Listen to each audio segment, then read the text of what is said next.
Welcome back. In this week's episode, we discuss the Great Honkening, a Tennessee school board taking mouse off of the curriculum, and Whoopi Goldberg saying that the Holocaust was not about race. I'm Luke. I'm Rody. And I'm Ryan. And this is the Right Side of the Compass podcast.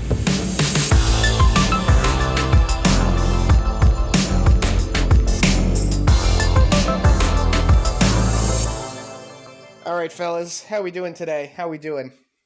We're doing. It's good to be back. That's great. That's great. I'm getting ready for surgery tomorrow. So this is kind of, one of my Wisdom last teeth. Yeah, I know, right? Wisdom teeth. Yeah, so They're taking the wisdom out of you. that implies that I had any wisdom to begin with. So, not correct. Luckily, I was born without wisdom teeth. So. Really? Oh man, yeah, so lucky. Great stuff. That's crazy. I recommend it. Oh, thanks. Next time I'll be sure to take that advice. Next time I'm born, I'll do it without wisdom teeth. Great advice. Great advice. Great advice, Rody. Anyways, so we want to have more discussions, but we can only do that with your help, dear listener. Please like the video, share it with your friends, and subscribe to the channel. In addition, we are available to listen where all of your favorite podcasts are found. You can also reach out to us by commenting on the video or reaching out to us on Instagram at The Right Side of the Compass. This doesn't cost you anything, but can greatly help us gain more reach. If you want to support independent creators such as ourselves, that is the best way to do so. All right, so let's get on to the first topic. We've got a lot to talk about today, so let's move. Let's get going. The honk heard around the world. How many honk jokes are we gonna make today? We're gonna make a lot, right? Not enough. Not enough. No, there's never The enough. honkening. The honkening. Yeah, one like equals one honk. Yeah.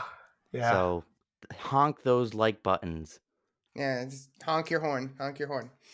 All right, so let's talk about what happened before we continue to make more honking jokes.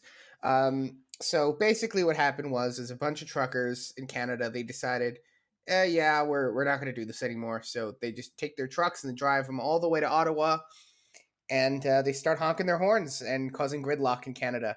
And Do you know how this started? So no one knows exactly how it started. At least I don't.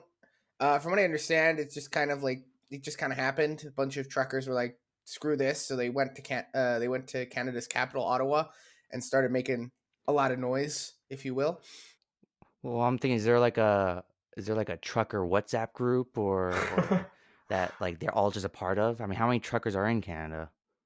Apparently over 50,000, because there's like 50,000 truckers in Ottawa right now, plus all the ones that are not in Ottawa but are still part of the protest. Well, what I'm assuming is that it started off with a somewhat small band of truckers and then just grew until the honkening that it is nowadays or today.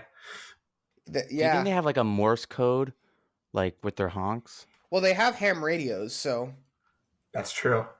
which means that none of them are Jewish. So Ham. Yes. I'm glad you got the joke. Yes, they're ham radios. I think Rody's still taking a second.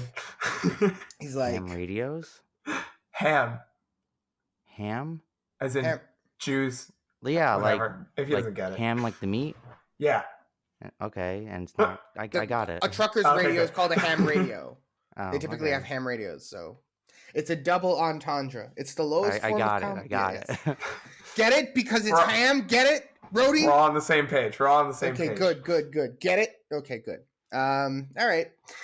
So they are now honking their horns. It has been over a week, and the people in the Capitol are kind of losing their minds. Did you see that very funny viral video of the guy in the street who's basically like, "We need you to get out of my effing city," and then the guy just calmly says, "The honking will continue until freedom improves." And I'm like, that is...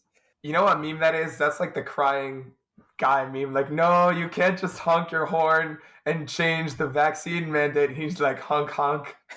Yes. Exactly.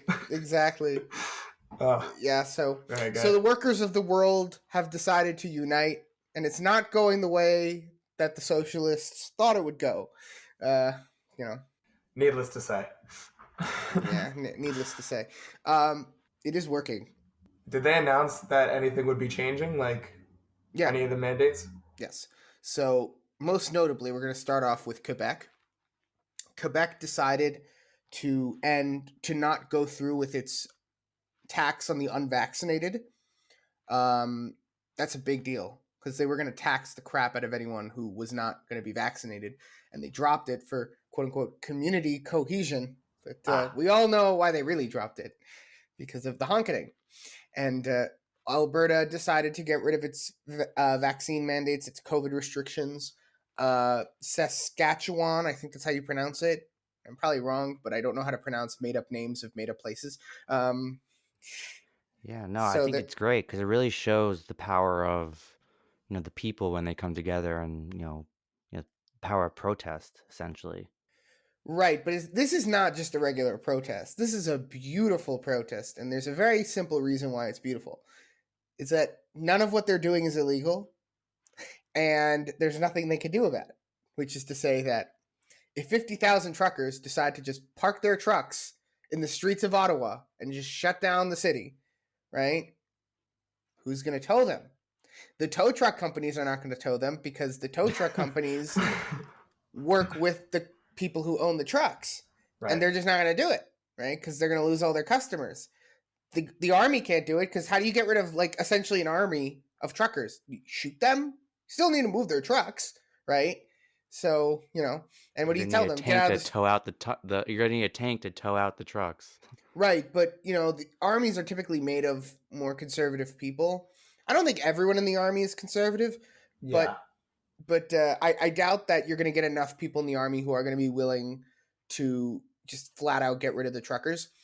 But also more fundamentally, if the army comes in and starts to remove truckers, then it's going to also look really bad for the Canadian government that they're sending their army the same way that if America were to send their army in on protesters, those peaceful protesters, remember that happened.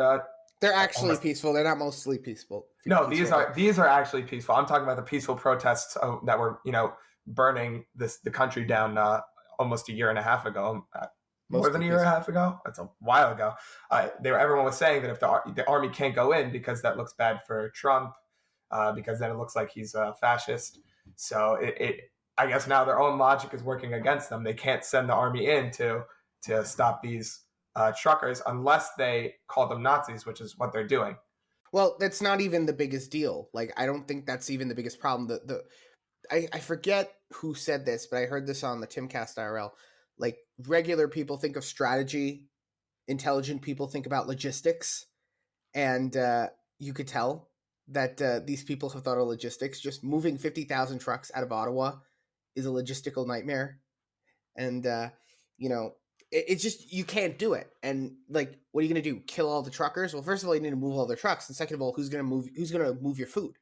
Right. I mean, it also affects the economy because, there's all this shipping and all these goods that need to get to their locations, and that's what the truckers are for. And if, 50,000 are, I don't know how many truckers there are in Canada, but if a lot of them are not doing their job, then yeah, that does damage on the economy also.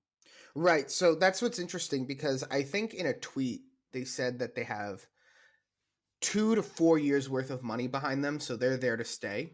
But my question is what does it mean 2 to 4 years of money? Because money doesn't have any value unless you could buy things with it, and if the truckers are just not moving things, then your money can't buy anything. So the amount of money it would take to survive 2 to 4 years, it's almost like it exponentially increases if there's no one moving goods across the country.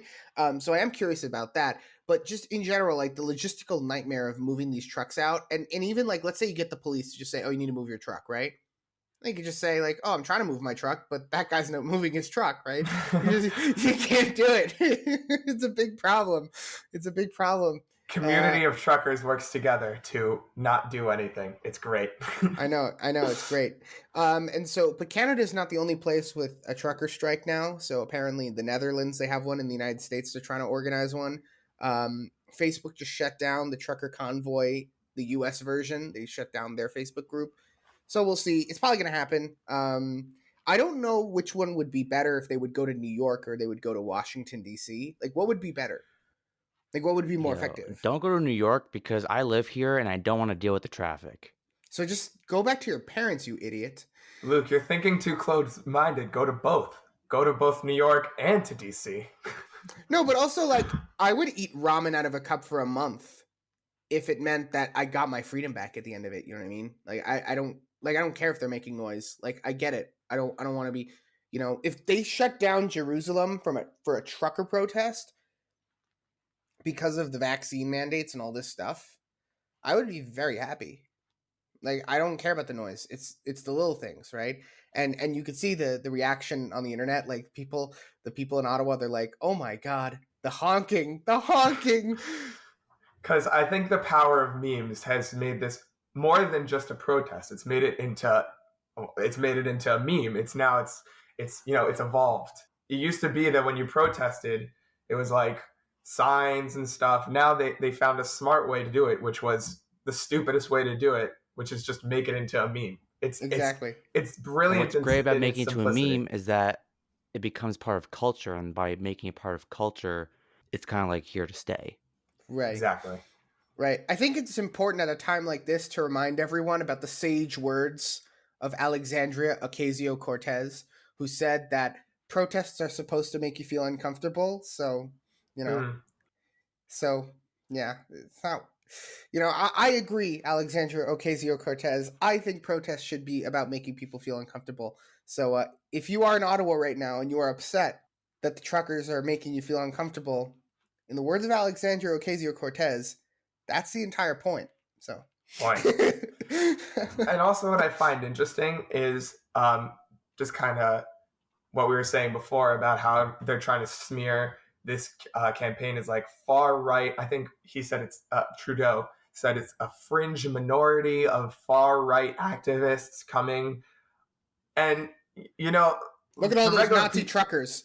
Yeah, those Nazi truckers that, bring you your food. Like the swastikas tattooed on their arms, regular people see through it. Nobody's going like, oh yeah, those Nazi truckers. It's actually just the politicians and the far lefties who are saying, oh yeah, those Nazis. Like regular people who are just going about their day-to-day lives, they're not saying they're not listening to this. They're not like, oh wow, because how do you even believe something so ridiculous if you're not like in the mindset? It's ridiculous on the face of it. Exactly. Well, sorry, I just have an unpopular opinion that I wanted to bring up. Okay. Obviously, this is very different than the BLM riots because, first of all, these guys aren't rioting.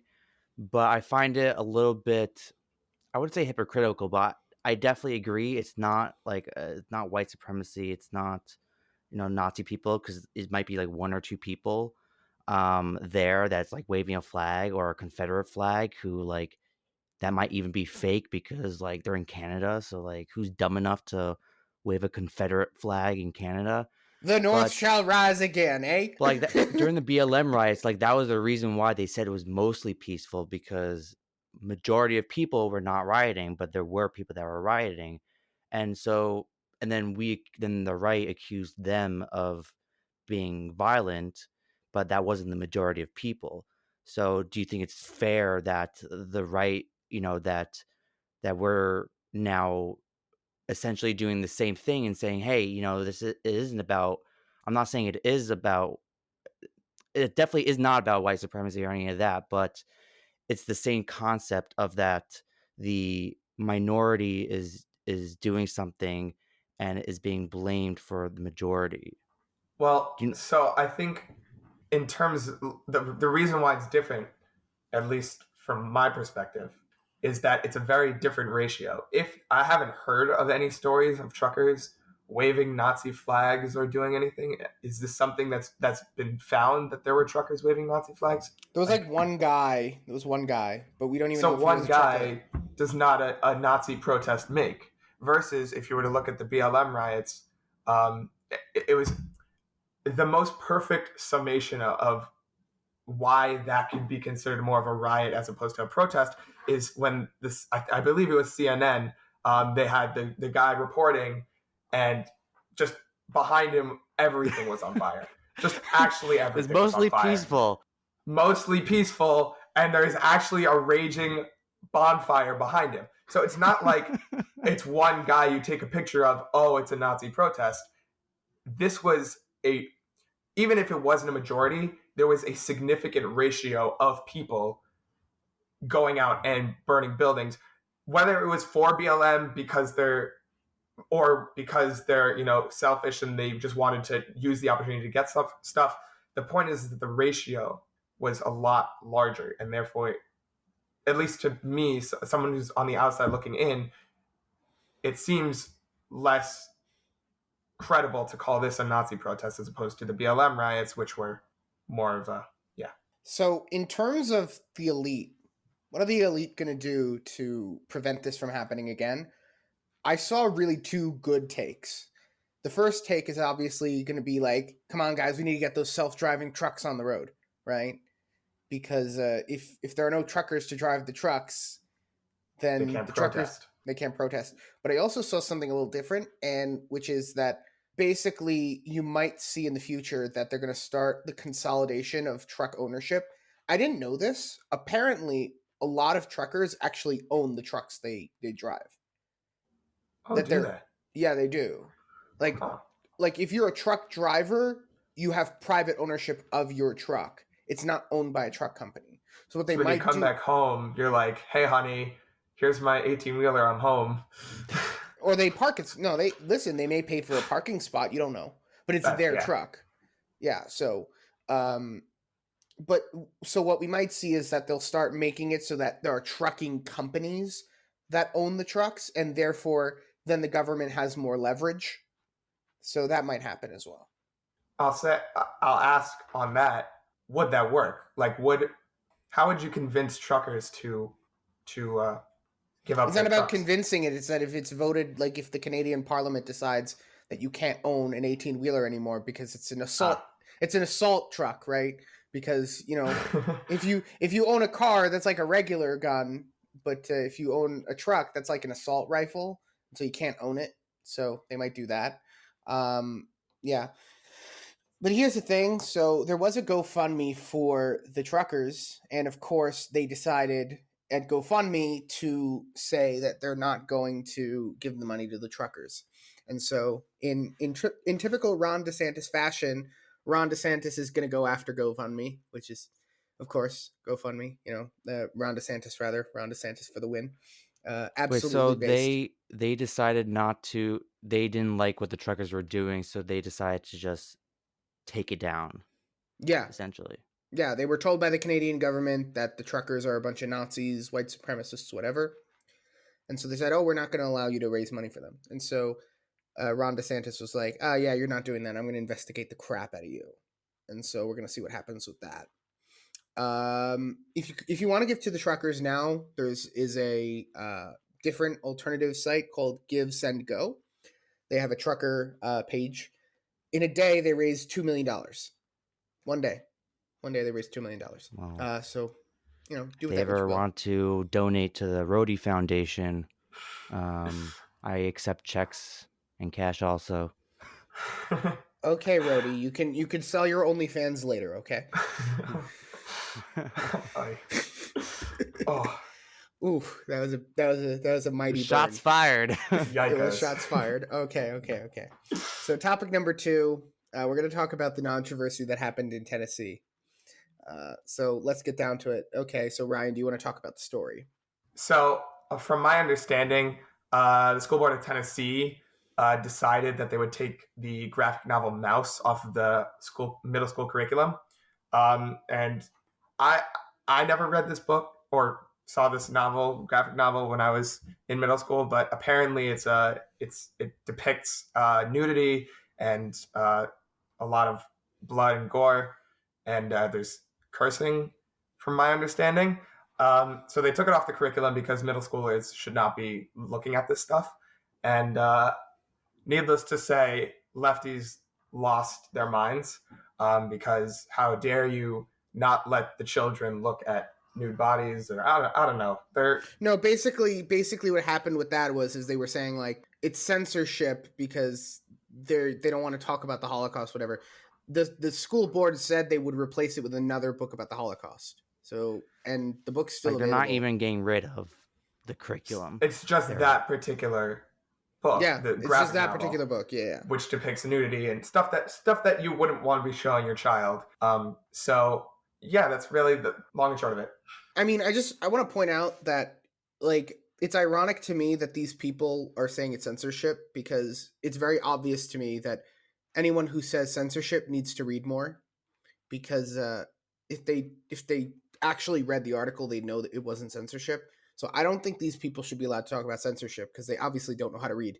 Maybe they didn't read enough books. Well, so one thing I didn't understand is, look, I understand, schools don't necessarily want to show nudity and they don't want them exposed to like bad language, but it's a part of the history, and I feel like it would be appropriate. And plus, 13-year-old boys, most people have access to the internet and to services, so the fact that they've seen like nudity is probably nothing new to them. So I don't understand the reason why to put it on the shelves, um to for that reason, because most people at that age are probably watching pornography at that point. Right, but I would say that, number one, this, like, it's not about whether kids see it or not. It's whether the content is age appropriate. I mean, like, yeah, you want to teach the history, but I wouldn't necessarily tell a 6-year-old about the Armenian genocide, not because I don't want the 6-year-old to know at some point, but I think there's content that's appropriate for certain ages and certain content that's not. Kids are not the same as adults, and we as a society can decide, or as parents or as a community, we can decide that we don't want to teach kids about certain things until they hit a certain age. And so Yeah, but we're perhaps in talking about Tennessee, 13-year-olds, not like 6-year-olds. well, like, again, you may decide that you don't want to teach it until high school. Like, again, it's a very arbitrary decision. They may see it a different way, but you know what? It's not my business. I don't live in Tennessee, and you know what? It's not even like they're saying, "Oh, the Holocaust didn't happen," or "We don't want to teach about the Holocaust anymore." They're just saying they'd rather use a different book, and you know what? That's their decision, and you can agree with that decision or you can disagree with the decision. But the important thing to me is that it's a non-story, and that the only reason I know about the story is because on my Facebook feed, I get suggested all these left-wing pages that are seemingly grassroots, although I don't know how grassroots they actually are. But you go to the comments, and it's just like everyone is saying, like, they're censoring the book, and I'm going to buy it twice now because it's being censored. And it's not being censored, bro. In 8th grade, they don't read Dr. Seuss. But does that mean that there's a conspiracy to make sure you don't know what happens with the Cat in the Hat? Like if I write a book, no, apparently they're censoring Dr. Seuss in my high school class because I can't write a book report on it. And if I write a book tomorrow, if it's not being taught in every single classroom across the globe, am I being censored? No, obviously not, right? It's ironic because these people will say, like, oh, if they're not reading the book Mouse in the classroom, it's censorship. But they're not talking about Spotify and Joe Rogan. They're not concerned about, like, Joe Rogan having a platform. So, like, I don't want to hear about censorship from these people. Like, I just really, really don't want to hear about it from them. Because these people obviously don't read the news, because if they did, they know it's not censorship. They have no concept of what censorship is, because you just can't put everything on the curriculum. A curriculum, and we're gonna check the bingo box for anyone who's playing Right Side of the Compass Bingo. I'm gonna bring up Michael Knowles, so just check it already. Ding. A school curriculum exists in space and time, and if you're teaching one thing, you're not teaching another thing, right? So you just can't put everything. Now, that's not to say that there isn't a broad range of books that I would want my kid reading, right? You want kids reading, right? That's great. But, just because it's not on the curriculum doesn't mean they don't. Like, in 9th grade, I was reading Plato's The Republic. We weren't reading that in history class. My teacher didn't, like, rip it out of my hands and go, like, you're reading Plato's The Republic? That's not on the curriculum. You can't read it. How dare you? How dare you read Plato's? No, she's just like, oh, we're not reading. That's recommend, like, you could read that if you'd like, but we're not teaching that in the classroom. You're free to read whatever you want on your own time, right? Me, it would be more like if, for example, I don't know, they took off irreversible damage by Abigail Schreier from Amazon and Target. That seems more like censorship to me. But no one talked. No, those parent groups don't talk about that book because that book doesn't matter. But Mouse, a graphic novel, that's really what we're talking about. Okay, whatever, bro. Like, I just don't want to hear about it. Well, also what I'll say to what Rody said before, sorry, but to what you said about the 13-year, like the fact that 13-year-olds already have access to these this content in the form of pornography. Just because they have access does not mean you should be providing it, or at least this is what I think. I mean, to kind of make a somewhat comparison, drug addicts have access to drugs, obviously, because they're addicted. But that doesn't mean that we should just be providing heroin to everyone on the street in hopes that, oh, well, they have access to it anyway, so let's just give it to them. It's I don't like that argument. Needles. They have in hospitals. They have the needle that you could switch out, like dirty needles for clean needles, though. But you shouldn't do that. You should do that because if you can't stop it, then you might as well, stop people from getting tetanus. No, because they're stupid enough to inject themselves with poison. They should be punished for doing heroin. We shouldn't be helping them do heroin. That's the point. It's not about, yes, they may get tetanus, but the reality is that it's not good for society to have people doing heroin. And when people choose to do heroin, that is bad for society because you're, number one, because we're not going to throw you out of the hospital for getting tetanus, right? So you're essentially putting the onus of you doing heroin on us, right? So you're going to get thrown out. You're going to be put in a hospital. We're going to have to pay for your medical bills. And when you die, your kids and your wife are not going to be taken care of. So no, it's not a matter of like you have access to heroin, so therefore we should just let you do heroin. Like, absolutely not. Like, you can make the argument that a specific drug should like be legalized or shouldn't be, or should be decriminalized or whatever. But the idea that just because people do it, therefore we should help them gain access to it, like that's just very silly. Like that's a very not a good argument. And my argument isn't even that Mouse shouldn't be on the curriculum. Like, I don't care if Mouse is on the curriculum. I don't have a horse in this race, right? If Tennessee parents decide that they don't want to teach Mouse in the classroom, that's great. And if New Jersey parents want to put Mouse in the curriculum, that's also great. Like, to me, it's not such a clear-cut issue that I'm like, oh my God, like, how could they say it should be on the curriculum? My point is simply that it's a non-controversy. They're not even saying they're not going to teach about the Holocaust. They're just saying they don't want to use this book. It would be like choosing one math textbook versus another math textbook. Well, they're censoring that math textbook. Well, now it's 2 + 2 = 5 because 2 + 2 = 4 is racist. So yeah. But anyways, so this got Whoopi Goldberg in trouble because, things just can't be normal. Anyways, so Whoopi Goldberg was on The View, and the clucking hens on The View were talking about this topic. And Whoopi Goldberg, well, let's just watch the clip. Well, also, if you're going to do this, then let's be truthful about it, because the Holocaust isn't about race. No, it's not about race. Ethnicity. It's about a different race. But it's not about race. It's not about race. What is it about? Because it's about man's inhumanity to man. That's what it's about. But it's about white supremacy. It's about but going it's not. after It's Jews not about and race. gypsies But these are two Romans. white groups of people. Well, they were after black They people didn't see too. them as white. And they were But after you're missing the homosexuals. point. You're missing the point. The minute you turn it into race, it goes down this alley. Let's talk about it for what it is. It's how people treat each other. It's a problem. It doesn't matter if you're black or white, because black, white, Jews, everybody eats each other. So if you're uncomfortable, if you hear about Mouse, should you be worried? Should your child say, oh my God, I wonder if that's me? No, that's not what they're gonna say. They're gonna say, I don't wanna be like that. So this is what the clip said, basically, she thinks the Holocaust was not about race, which is just not correct.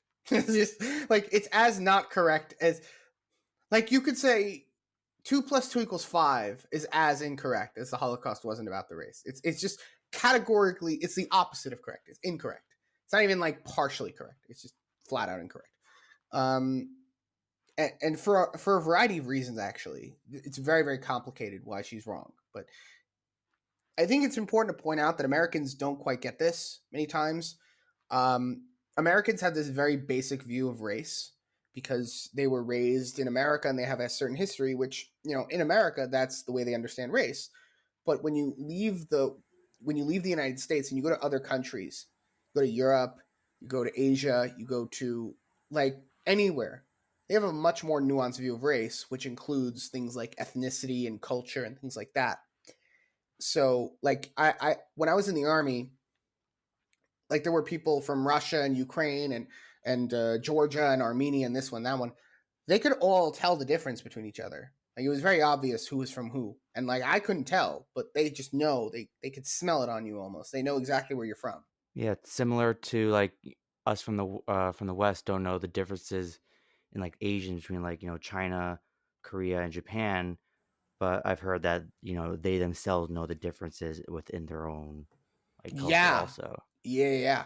And the Japanese know who is a Japanese and who is a Korean so well that they're able to discriminate. You could change, a Korean can change their name to a Japanese name in Japan. They have a history with Korean people in Japan. And there are Korean people who will change their name to a Japanese name and people will still be able to see it. It's crazy. I can't tell the difference. Well, I mean, to bring it home also, Jews can tell the difference between what type of Jewish person you are. Every enclosed group knows how to divide themselves. It's only from the outside that you're not able to see the differences. Well, I think Jews are kind of unique because you almost can tell. You may get it wrong because of preconceived notions, but there is a way to tell, right? I wouldn't mistake an Ashkenazi Jew for a Kaifeng Jew, for example. That would be very different. A Kaifeng Jew, one of those Jews that lived in China for 2,000 years. Okay, but yeah. I mean, what I mean is that I know people who have mistaken Ashkenazi Jews for Sephardi Jews, even though if we were to think about it, we'd be like, oh, well, Sephardi Jews, they wear the turbans and they wear, no, I'm kidding. But they wear, they have slightly darker skin. They have different customs than us. So you can tell based on other determining factors. But I'm sure if you were to ask someone even in New York or one of these, super liberal areas, they would be like, oh, he's got the strings hanging off. He's got the skull cap. Oh, he's Jewish. And you say, oh, well, what type of Jew is he? And they'll be, oh, I don't know. Maybe they'd be able to parse a Hasidic Jew because, they're dressed. They're kind of obvious. They're kind of obvious, but they don't try to hide it. Exactly. So I think where she really made the big mistake is that she kind of believes that race is only between what your skin color, white or black, and that there's no other physical attributes to take into account, really. Which, by the way, in the United States wasn't even true historically.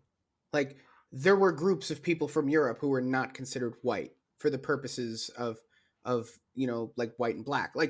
First of all, Jews were considered Asian until 10 minutes ago, which makes sense because Israel is kind of. So they were considered European. No, they weren't considered European. In the U.S.? No, they weren't. They were considered Asian. Oh, I mean, because they all came from after Nazi Germany, they all came from Europe. So right, but there were Jews in the United States before the Holocaust, and those Jews were considered Asian, very obviously Asian, because those people had a very clear understanding of history. In Europe, they didn't think of Jews as European. That wasn't the entire point. They thought of them as these lost, a lost tribe of people from the Middle East. They didn't think of them as Europeans because they didn't have a country. It started really at the emancipation of Jews in the 1800s when people started thinking of Jews as Europeans, but with this kind of weird esoteric religion. But that just historically was never the case. And Michael Knowles makes this point. It's that, yeah, no, right? Michael Knowles made this point when he was talking about Whoopi Goldberg. He said that essentially people don't get this about Judaism, but religion, people think that you can be whatever religion you want and it won't have any impact on how you identify in terms of your race or ethnicity. But the reality is it's just that's more of a Christian thing that started with these universal religions such as Christianity, but Judaism was always kind of a tribal religion, and Jews have a kind of tribal affiliation that Westerners broadly don't understand. But what you were mentioning before is that's nationality and ethnicity. That's not race. Race is one thing that I believe that I learned actually in school is like race is physical, ethnicity is ideology and culture, and then nationality is like country. Well, if you're gonna boil it down to that, then white people versus Jews, then Jews have big noses. Yeah, that's exactly correct. So that was the physical trait that Germans specifically used. You would see charts of, the Aryan race and then the Jewish race, and the classic stereotype. Obviously, it's a stereotype for a reason. It's because yes, Jews, sure there are Jews that have perfect noses, but a lot of Jews have big noses. It's just a physical trait that we have. And that's not good Because or air bad. is It's just free. what? Because air is free. No, but you know what this whole discussion Yes. reminds me of? And I believe I remember an episode of Family Guy where Peter's like going through some border check or something, and the border patrol guy takes out like a chart and it has like The swatch. like a list the list of skin colors. And it's like threat, non-threat. So it's like if you're a Jew, your nose is this long, and then you're a threat in Nazi Germany. So. Well, but that's the thing, Rody. Like the reality is that the Germans called the Jew, Hitler mentions the Jewish race. So it very obviously was about race. Like they understood race to be more than just skin color, because there were different groups of Europeans that were treated differently by the Nazis. So for example, the Germans said that like the English and the French were controlled by the Jews, and the Zionists, well, they wouldn't say Zionists back then, but they were controlled by, the Jews. And so there were obviously different groups of white people that were treated differently based on where they were. The Nazis killed lots of Polish people. They killed lots of Romani people. But by the way, Romani people were not considered white back in Europe. And nowadays, I think there's like a council of colored people. They said that Slavic people are people of color. So like, who the hell knows, what is white and who's black? Jews were only considered white in the U.S. in like the last 40 years. I wouldn't even say that. It's probably much closer to like 10 probably years. Like 20 or 15. 10. Yeah, maybe even as soon as that. Yeah. And even then, like you're not, unless everyone recognizes you as white, you're not white. And the reality is that there are lots of people who don't consider Jews white because they don't like Jews. There are people who consider Jews not white because they like Jews and they don't want, Jews to be white people because white people are bad now, apparently. And then you got people who are like, Jews are not black, right? They're like, Jews are not part of the black supremacy race. They're like white devils. And so therefore, they're bad or whatever. So, there are lots of different opinions on Jews, but we're obviously very not white. We're much more like Asians in that people kind of try to say like we're white adjacent, whatever that means. So like you've ever seen like they say like consider Asian people white adjacent because they benefit from like the white supremacy systems that were set up in the United States. All this race talk it makes me depressed for where we are in America today. Right. It does, but going back to Whoopi Goldberg and the whole race thing is, again, I mean, I think if you hate a group of people because of their ideology or culture, like Judaism is about like ideology, culture, that's ethnicity. But if you consider them from their physical aspects, and that's exactly what Hitler did in his book. Remind me what the book is again? Mein Kampf. Mein Kampf. Like he does distinguish that like it's in your DNA, and it went to the point that even if you converted to Christianity, you were still considered Jewish, right? And they still took you to the camps because you couldn't, because it was in your DNA. You can't get rid of that just by converting, right? And that it was in the root of your physical being, and also that he believed in the survival of the fittest, and that each race of people is fighting for there's only limited resources of land, and that we need to get rid of the inferior races so that the superior one can survive. Right. So the Aryan race is what they called it. They were the superior race. So, yeah, so they specifically did make it about race. Right. Which goes to her comment about, inhumanity. Wait, before you continue, I do want to make a certain point. There are a lot of people who would say that ethnicity is also about your blood. It's just more, ethnicity is like a combination of race and culture, but it's not strictly cultural. So for example, like there are people who are ethnically, like they will, ethnicity also kind of refers to your genetics. At least that's what a lot of people will say. But I agree with your point broadly that like if Hitler cares about the Jewish race and the Aryan race and they care about physical attributes and it's in your blood and you can't change anything about it, then yes, it is about race. And, just historically, that's what it is, right? So just want, and now you can continue. Yeah. So going back to what she was saying about, inhumanity is about man being inhumane to man.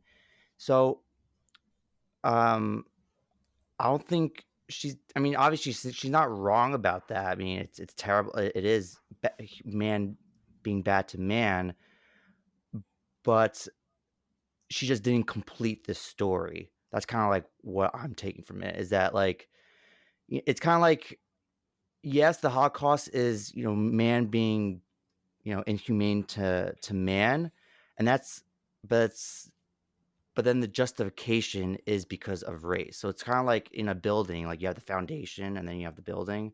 So it's like, I feel like, yeah, you can say that about every conflict. Every conflict is, man being bad to man, and, we shouldn't be that way. But then it's their justification behind what they're doing, which is either race or whatever reason they're committing genocide or whatever they're doing. So right, it's like I'd be saying like, slaves was man being inhumane to man, or it, like anything could be boiled down to, oh, they were just not nice.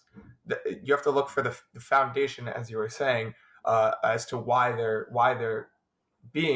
acting in this inhumane way. And as we were saying, it very clearly, if you just look at any of the historical documents or any of the primary sources of or even secondary sources of the Holocaust and all that, you would see it was very clearly about we're the master race and everyone else is inferior. So I'm actually going to take a bit of a contrarian opinion here. I disagree with that. I think she's making, like, once you ignore the historical point that she's making, which is that the Holocaust wasn't about race, when the Holocaust very obviously was about race, to a great degree, I might add. I don't think you can understate how important race was to the Holocaust. But in terms of like what she's saying about like, a lack of humanity, I think that is the key point, right? And I think Michael Knowles made this point, and this is like 3 times. So Michael, we could just call this the Michael Knowles show, like featuring Luke, Rody, and Ryan. We call it the Michael Knowles commentary show. We just comment on what Michael Knowles says. That's what we do all day. But he made this great point, which is that essentially people like to use the word racism to just say bad, or to say like I don't like this. If they call they don't know the word they don't know what the actual definition of racism is. And so they just use the word racism to kind of describe what they don't like. So if, let's say, Donald Trump says good morning, they might accuse him of racism, but they don't. Well, you don't know what he's insinuating by saying good morning, Luke. He could be insinuating that nights are bad. Like, right, exactly. He could be saying that, so he could be. He could also. From the fact that he said good morning, he didn't say good night. Well, what does that mean? That means that darkness is not good, and therefore he hates black people. He hates black people. No, obviously, like.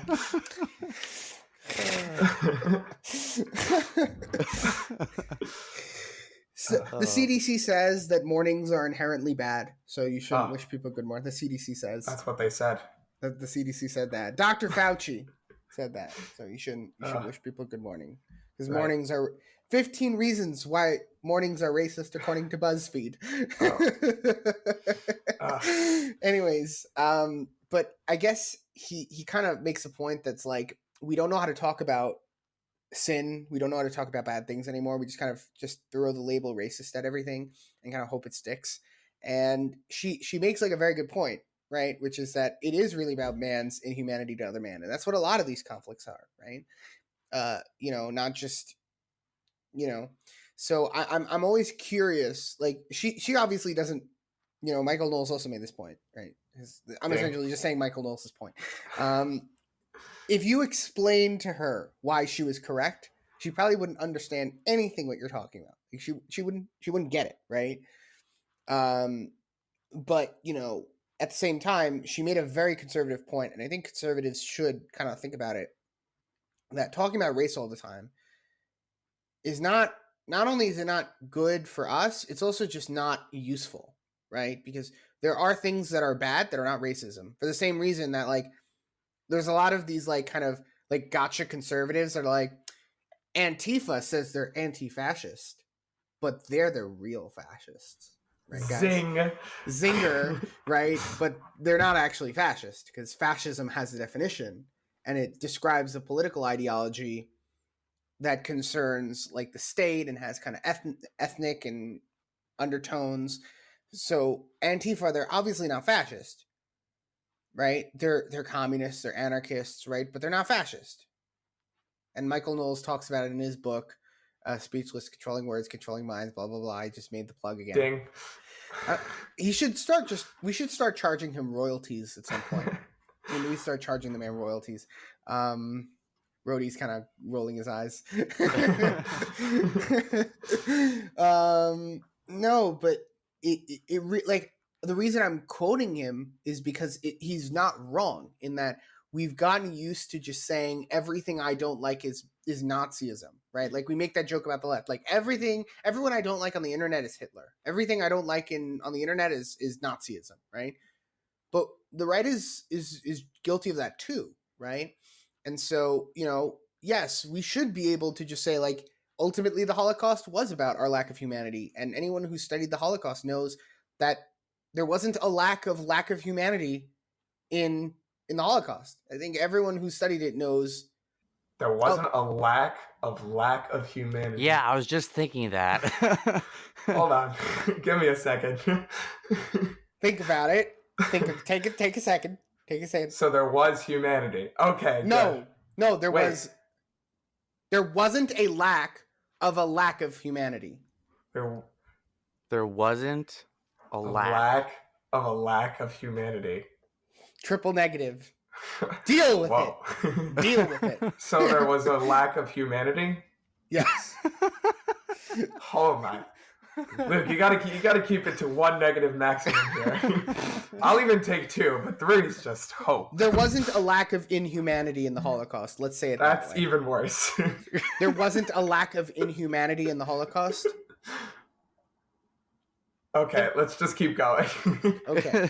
I think anyone who studied the Holocaust or similar genocides knows that a defining feature of these genocides is just the utter mistreatment of man by other man for very silly reasons. Not that there's a great reason to mistreat your fellow man, but because, you're right. You understand my point. You understand my point. I agree with that. It's just, that's not you're right. That's just the foundation. And then the other thing is like what she was saying about race is kind of the add-on to inhumanity. It's the other way around. It's that the race was the foundation for the inhumanity, no? No. Well, no. What I'm saying is, like the inhumanity, like everything bad that happens in the world is because, I guess man is flawed we're flawed people, and people just, bad things just happen in the world, and that's like the inhumanity. But then there's the justification for that inhumanity, and that's where race or or other reasons. And it would be it would be similar to like the KKK. It's like, okay, well the KKK is that's inhumanity. Like these are people being bad to bad people. But their reasoning or their justification for being bad to bad people is because they believe, again, the same thing, that white supremacy and that they are better than black. So yes, it is about race, but it's also about the humanity. Like, no one should be. I mean, if we were in a perfect world, no one would be killing anyone. Okay, but the fact is that man is objectively flawed, and man will be inhumane to other people, no matter race, religion, and that's like the foundation. But then you need a but then on top of that, it's the reasoning behind their inhumanity. Right. So a lot of people are like wondering, should Whoopi Goldberg be canceled? And me personally, like, on the one hand, like, yeah, I don't believe in cancel culture. But on the other hand, Whoopi Goldberg has participated in cancel culture in the past. And also, like, I just don't care if The View gets canceled, because the reality is that The View is on its way out. Who watches The View? Middle-aged women. Right, exactly. And why do I care about the opinions of middle-aged women who watch The View? Because there are lots of middle-aged women that I think don't watch The View, and I think their political opinions, by virtue of them not watching The View, are 10 times better than the people who watch The View. I mean, also just the time that it's on. It's like on at 11 a.m. Yeah, most people are busy at that point. So if a woman is so not busy that she has time to watch The View, I'm like, well, maybe your political opinions don't matter then, right? Like, maybe I don't care about what you're doing. I would prefer you not vote at that point. Like, if you're so not busy that at 11 a.m. you could afford to just watch The View, yeah, don't vote. Please don't vote. Anyways, I'm not saying we should take away the right to vote. I'm saying that you should know to be fair to your fellow man and not impose your misunderstandings about the world upon the rest of us. So, yeah. So, whatever. I'm not losing sleep over her being canceled. If she gets canceled, that's great. If she doesn't get canceled, it's also great. Like, I literally don't care. I assume everyone here feels the same way. I don't 100% agree with that. I mean, like, housewives are, they're at home at 11, but that doesn't mean they're not. They could be I don't know. Like, housewives are home at 11. You know what I'm saying? Like, no, I didn't say that there's no reason to be at home at 11. I'm just saying that if you're so not busy at 11 that you can just kind of afford to sit down and watch The View, like I recognize that housewives are going to be home at 11, but typically they're with the kids, they're cooking, they're cleaning, they're this, they're that. Like, also, people work at home, and they might just have it in the background, like just playing, kind of like a podcast. Okay, but then listen to literally anything else. Listen to the Right Side of the Compass podcast. That's true. Whoa. Shameless plug. Shameless plug. You should be listening to us. If you have an hour at home doing nothing, there's no excuse why you shouldn't be listening. Like, I don't care if you're watching the Joe Rogan Experience. Like, watch us instead. Like, we're just awesome. Exactly. You have the same great opinions at a discount price. Are we the Walmart brand Joe Rogan? Is that what you're saying? Perhaps. We're like, you know how like there's the name brand Donald Trump and then there's the great value Donald Trump. So Boris there's like Johnson. Boris Johnson, right? So there's the name brand Timcast IRL, and then there's the value brand Timcast IRL. So, right. I watched a food theory video the other day that said that the store brands are actually typically better than the name brands. So just think about that. No, or my opinion on the cancellation. Look, I'm a believer of. I don't believe in I don't like cancel culture.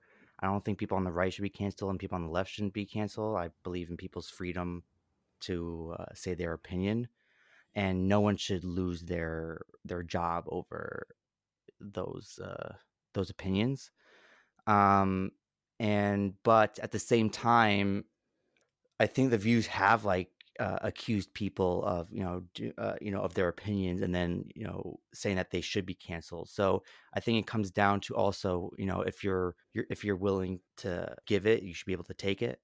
You know what I mean? Yeah, I hear that. I hear that. Don't throw stones from a glass house.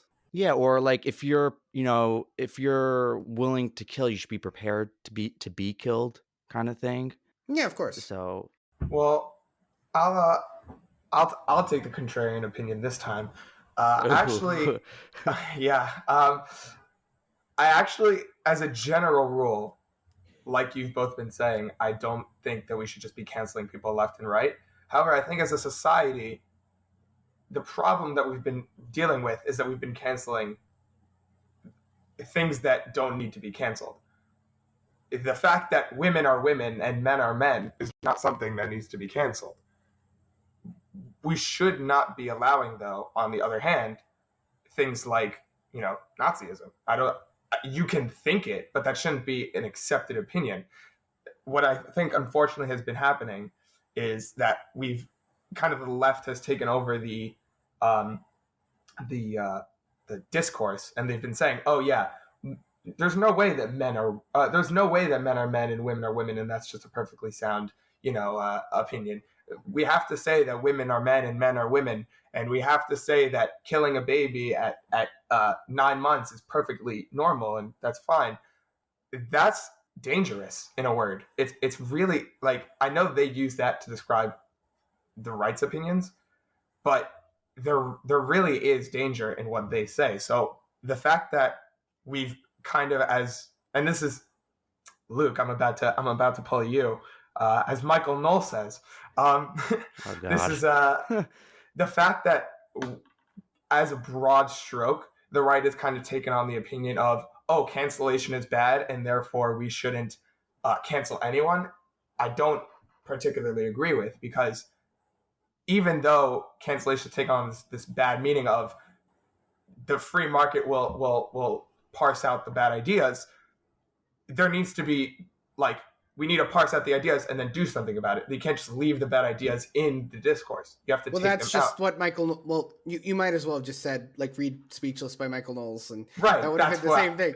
Well, you're the one who plugged it before, so I would assume that you would have read it. There's a certain book when I which read shall it, remain unnamed, that when I read it, I ran out of words to say. You might say I was left speechless.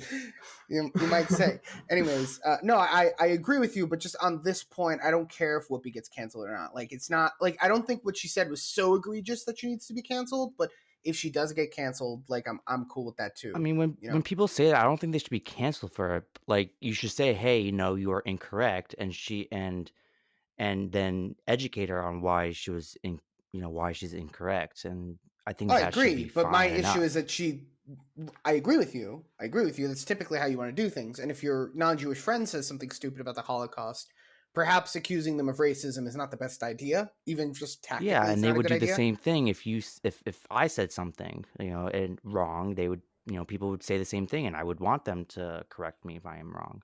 Right, but Whoopi Goldberg is not a regular person. She is a fairly old and unfunny comedian, and she is not... Like, I don't think she's going to change her opinions. I think she's going to go and she's going to continue saying stupid things. And it's not... I think this is an important thing to say. Her mistake doesn't come from just a misunderstanding of the facts. It comes from a warped worldview. And that's a lot of my problem with the Hasbara movement, which is that the Hasbara movement doesn't need to change their mind about one thing. They need to change their mind about their entire worldview. Everything that they believe is wrong. And so everything they say is infected with their bad ideology. And the same thing with Whoopi Goldberg. Her whole view of race and her whole view of the way the world works is just entirely backwards. So anything she says right is by accident, right? It's not on purpose. She doesn't know what she's saying. Forgive her, for she knows not what she does. Well, this is what I was going to ask. Actually, I didn't know if we were going to get to this, but I kind of wanted to ask.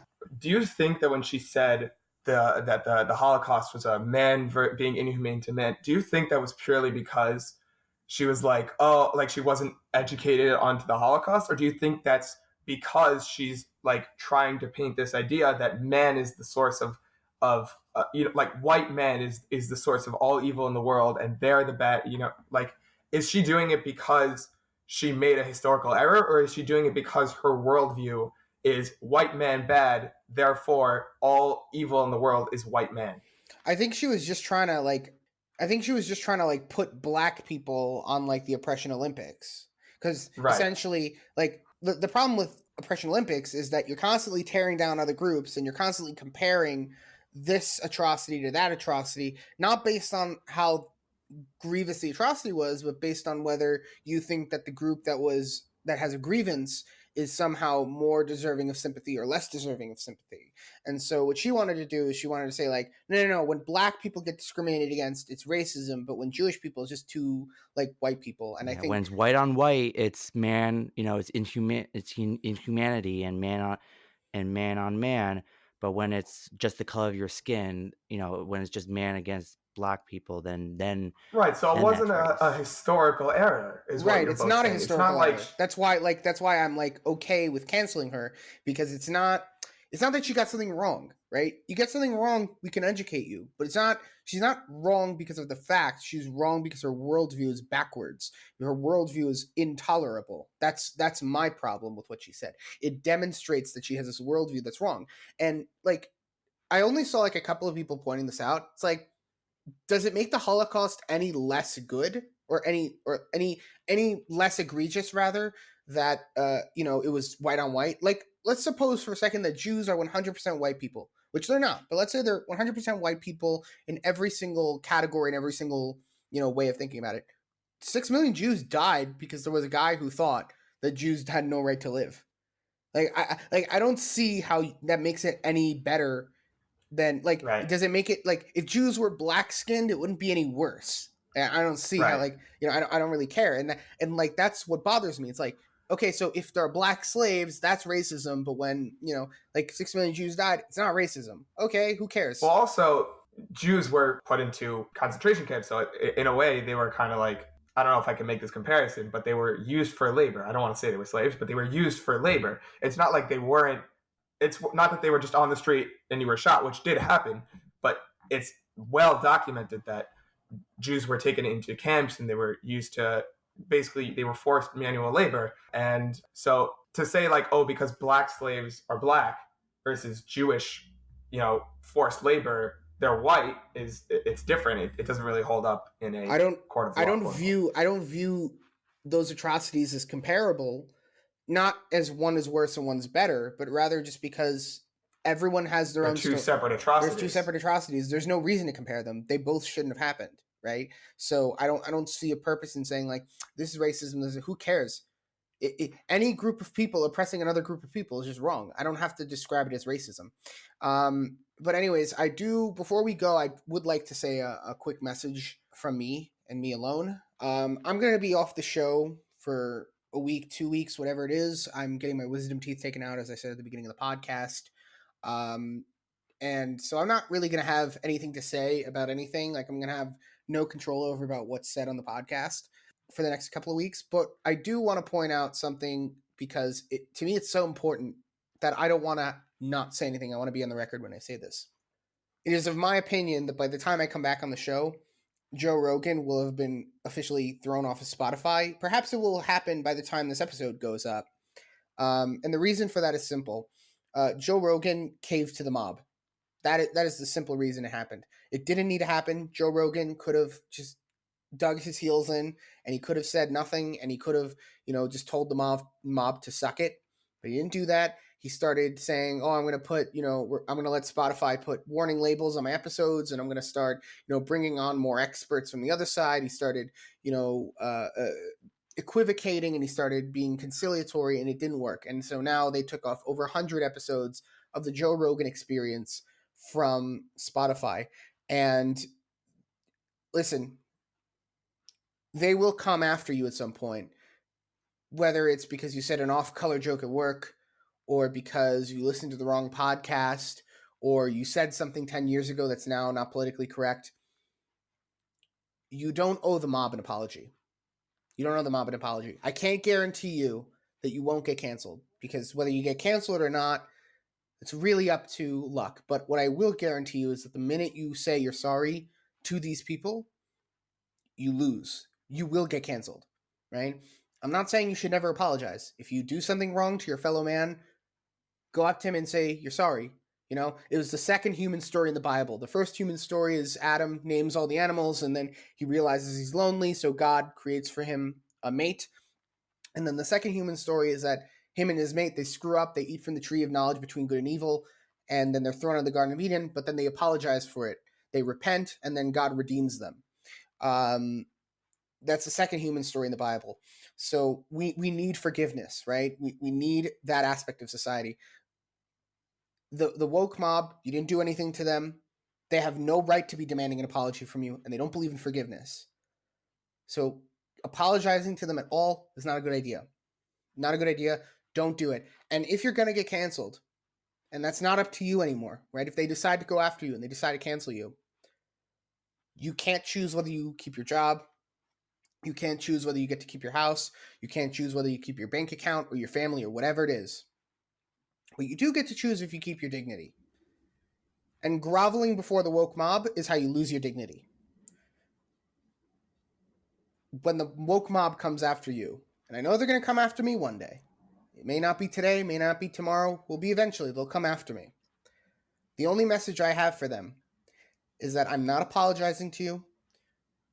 I don't owe you an apology. You owe me an apology for wasting oxygen. And I have 2 extra words for you, and they aren't happy birthday. Okay? So take a lesson from Joe Rogan. Watch how he failed, and don't make the same mistake. Anyways, I thought it needed to be said, because I'm not going to be here, and I want to say it before we report it. Before we're canceled. Before we're canceled. Yeah, before we're canceled. I'm some, retroactive. Dark thinking there. No, listen, this message is here for when they come after us. And so when the mob comes, I could show them this episode, and they could literally take their outrage and shove it where the sun don't shine. Anyways. Well, that's our episode this week. We hope you enjoyed it. Please like the video, share it with your friends, and subscribe to our channel. Hit the notification bell to be notified of our latest uploads. In addition, we are on all your favorite podcast platforms. You can reach us by commenting on the video or by dropping a DM at the right side of the compass on Instagram. We look forward to you joining us next time.